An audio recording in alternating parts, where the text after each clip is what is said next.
Bienvenue sur cette capsule Allo Prof qui a pour sujet les probabilités. En fait, cette capsule a pour utilité de définir les principaux concepts utilisés dans le gros chapitre des probabilités. Donc, on va simplement définir les principaux concepts et donner quelques exemples en lien avec ça. Le premier des concepts est en fait l'expérience aléatoire en elle-même. Aléatoire pour dire que le résultat final est lié au hasard, au sens où on ne peut prédire avec certitude ce qui va arriver. Par exemple, on a deux situations ici. Afin de choisir à qui le cadeau sera donné, l'enseignant place les noms des élèves dans un chapeau et il en pige un en fermant les yeux. Alors que dans la deuxième situation, on dit qu'afin de choisir à qui le cadeau sera donné, l'enseignant choisit l'élève qui a eu la meilleure note à la dernière évaluation. Les deux cas sont relativement semblables au sens où c'est un élève qui est choisi, mais dans un cas, il est impossible de déterminer avec certitude c'est qui va choisir, c'est qui va gagner une, qui est en fait celle de gauche. On ne peut prévoir, ça va être quoi le nom qui va sortir du chapeau. Et c'est ce qu'on va appeler, c'est ce qu'on va définir comme étant une expérience aléatoire. Alors que celui de droite, une fois que les critères de sélection sont établis, soit que celui qui a la meilleure note, eh bien, c'est possible de deviner qui va gagner le cadeau avant même que l'annonce officielle soit faite. Donc, c'est pour ça qu'à droite, ce n'est pas une expérience aléatoire. Donc, aléatoire, c'est vraiment quand on ne peut prédire le résultat final avec certitude. Donc, c'est complètement lié au hasard. Un deuxième concept, c'est l'univers des résultats possibles. En fait, quand on fait référence à l'univers, c'est pour symboliser que c'est tous les résultats qui sont possibles d'obtenir dans l'expérience avec laquelle on travaille. Et le symbole utilisé, c'est le symbole suivant, qui est en fait la lettre grecque oméga. Par exemple, on s'intéresse aux résultats que l'on peut obtenir en lançant un dé à 6 faces. Donc, en fait, on veut énumérer tous les résultats qu'il est possible d'obtenir, qui est en fait les résultats de 1 à 6. Donc, 1, 2, 3, 4, 5, 6. Il s'agit vraiment de les énumérer, puisque ces résultats-là vont nous aider à construire la probabilité qu'on va voir un petit peu plus tard. Deuxième exemple, on s'intéresse aux différents atouts que l'on peut obtenir en pigeant une carte dans un jeu qui en contient 52. Ici, il faut faire attention pour ne pas aller trop vite et prendre pour acquis que le 52, ça se trouve être tous les résultats possibles. Ici, ce qui nous intéresse, ce n'est pas le nombre de cartes. Ce qui nous intéresse, c'est les atouts des cartes. Et dans un jeu, les atouts, il y en a 4, soit pique, cœur, carreau, trèfle. Donc, l'univers des possibles de cette situation, c'est vraiment un des 4 atouts, donc pique, cœur, carreau et trèfle, et non les 52 cartes en soi. Donc, la définition de l'univers des résultats possibles ainsi que la lecture du contexte avec lequel on travaille est très important.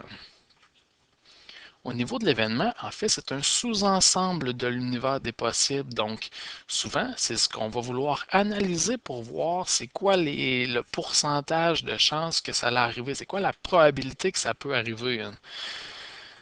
Exemple, obtenir une voyelle lorsqu'on choisit au hasard une lettre de l'alphabet.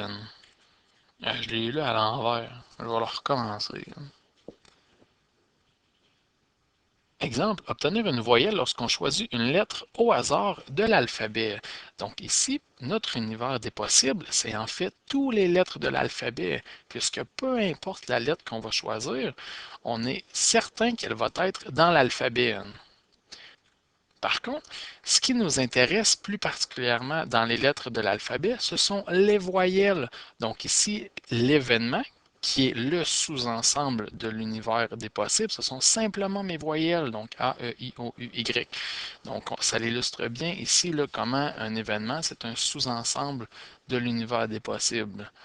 Avec un autre exemple, soit qu'on s'intéresse au résultat supérieur à 7 que l'on peut obtenir en lançant un dé à 6 faces. Donc, une fois encore, notre univers des possibles ici qui fait référence au résultat de notre dé sont les chiffres de 1 à 6. Or, on s'intéresse aux résultats qui sont supérieurs à 7.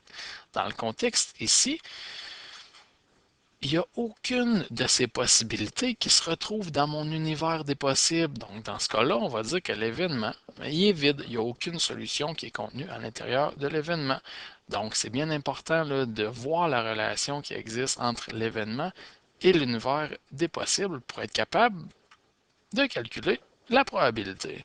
La probabilité va toujours être calculée sous la forme suivante, soit d'une fraction, qui est construite avec le numérateur qui est le nombre de cas favorables, donc dans le fond, c'est le nombre de cas qui font partie de l'événement qui est identifié, et qui va être divisé par le nombre de cas possibles, qui en fait le nombre de cas qui est présent dans mon univers des possibles.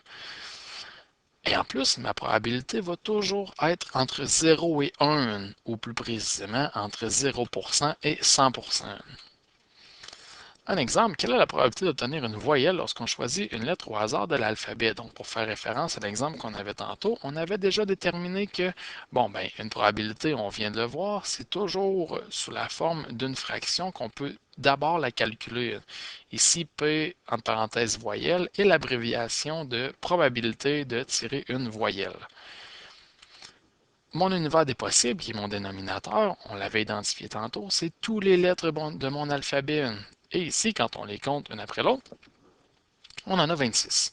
Alors qu'au numérateur, on fait référence aux voyelles qui sont présentes dans l'alphabet.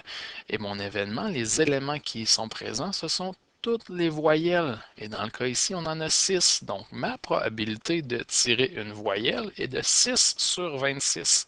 Or, comme on a une fraction, on doit absolument la simplifier quand vient le temps de donner notre réponse finale. Donc, en divisant par 2 au numérateur et au dénominateur, on se ramasse avec 3 sur 13.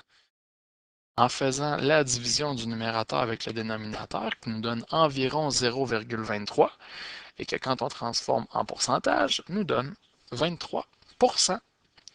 Alors, c'est ce qui conclut la petite capsule au niveau de l'introduction des probabilités. Si vous avez besoin de plus d'informations, vous pouvez vous rendre sur notre bibliothèque virtuelle.